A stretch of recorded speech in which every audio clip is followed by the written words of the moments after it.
Hi, my name's Phil. I like talking about politics. And if you've been paying attention to the political and economic news over the past few weeks, you'll have noticed something. Lots of different groups all arguing about what should and shouldn't change regarding taxes.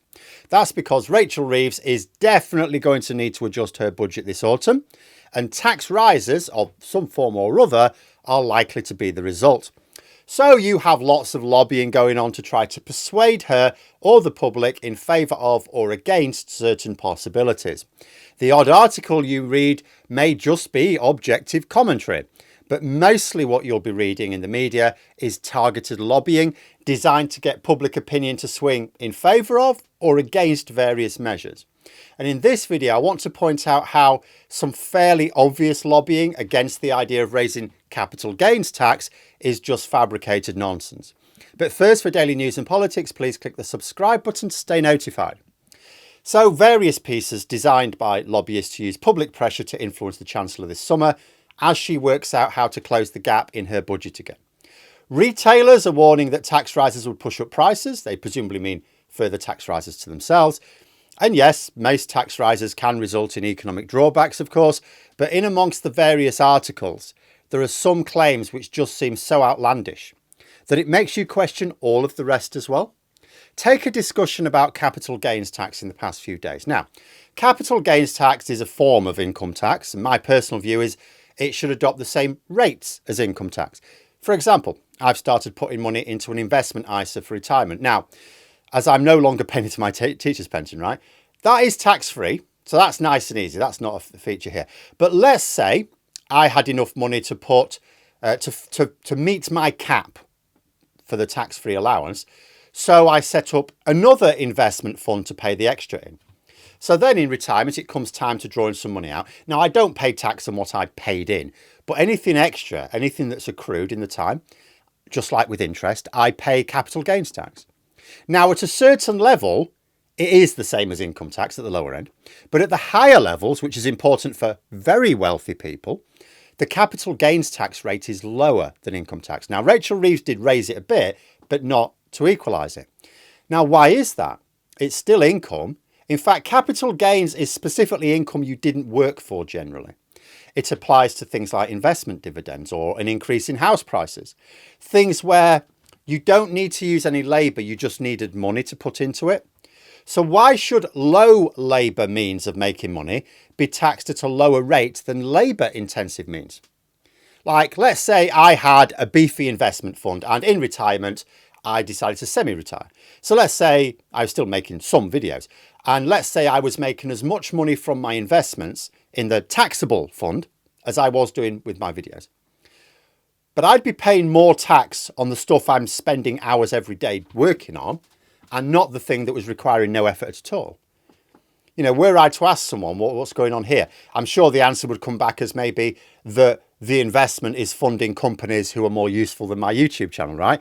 But it doesn't seem fair that passive income can be taxed at a lower rate than active income. And I think many would agree, but not everyone. In a recent report, it was suggested that by raising the rate of capital gains tax, you bring in less actual money. Now, this is one of the genuine arguments about tax rates, by the way. You cannot just keep raising the tax rate and get proportionally more money back. You know, there does come a point where raising the rate of tax, particularly for very wealthy people who can move their money around easily, just increases the amount of tax avoidance. That is because wealthy people can very, very easily move things around to avoid taxes. So in theory, yes, you could raise a tax rate and get less tax in return. And this is what they're trying to claim here, obviously worried that Reeves might actually do what I wanted to do last year and normalise capital gains tax with income tax. Only they're quoting figures which have a couple of problems with them. So these are the claims. Now, pay careful attention to the years cited. So the headline is, by the way, the thing that sucks you in, Reeves' capital gains tax changes backfire as Treasury receipts fall sharply. Note the backfire in quotation marks. Now, I've pointed this trick out before. When they do that, it's because the editor knows it's not an objectively true statement. So they're usually quoting someone partisan on the matter. Always a red flag when particularly when it's just a word, is in quotation marks. But then here are the claims. Receipts dropped from about 17 billion in 22-23 to 14.5 billion in 23-24 and now to just 13.1 billion in 24-25. Two more red flags here. The first is their talk of a £2.5 billion drop between 22-23 and 23-24. But that was when the Tories were in power. That had nothing to do with Rachel Reeves, who in opposition hadn't even talked about raising capital gains tax. She hadn't ruled it out, but it wasn't one of their specific policies. So how is that Reeves's policy backfiring when she wasn't in charge or even talking about this policy? Then they make an equally curious claim that there was a smaller drop, although still a drop, £1.4 billion, in the 24-25 tax year. Now, there are a couple of issues with this claim. First of all, the capital gains tax change came in halfway through that tax year. The second is, how do they know what the tax receipts are for that tax year? That tax year has ended now, but how do they know what money is being collected? Because although that tax year ended sort of April, not everyone submitted their tax returns. I've completed my tax return for that year, but only because mine are fairly easy to do. There have been years when I haven't done it until like December, just before Christmas. You get to the following January to complete your tax return and sort your account out. So at best, this can only be based on an estimate, and probably not even a good estimate, because if anything, wealthy people who want to try to navigate around new tax rules, right, they're likely to take longer before filing their tax returns because they'll want to consult with an expert accountant, chartered accountant, or a tax lawyer or something. This is like the Doctor Who story Castrovalva, where they worked out that the city they were in was an elaborate illusion because the entire history of the city was written in obviously ancient books, like 1,000 years old, right? But it contained information on the people's history right up until the present day. Doesn't add up. Neither does this.